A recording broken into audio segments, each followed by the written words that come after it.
Баршаңызға қайырлы күн, құрметті YouTube арнамның көрермендері. Бүгін сіздермен жаздың аптап ыстығында шөліңізді қандыратын қарбыздан сусын дайындайтын боламыз. Ол үшін қарбызымыздың сыртын жақсылап жуып тазалап, екіге бөліп, холодильникке мұздатып 2-3 сағатқа салып аламыз.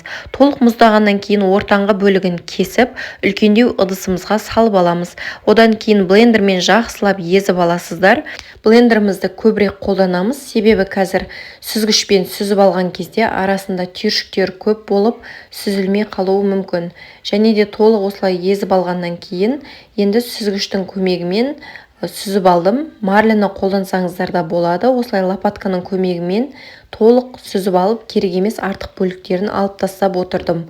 Мен мына жерде видеоға түсіргендіктен сүзгішті қолдандым. Негізі үй жағдайында сіздер марлемен сүзіп алсаңыздар оңайлау болады.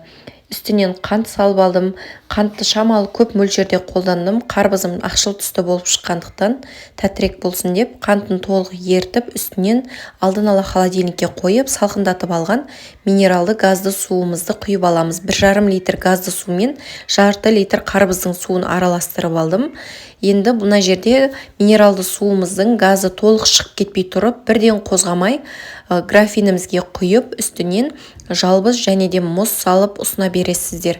Кішкене лимон қосып жерсеңіздер де ол да жақсы дәм беретін болады.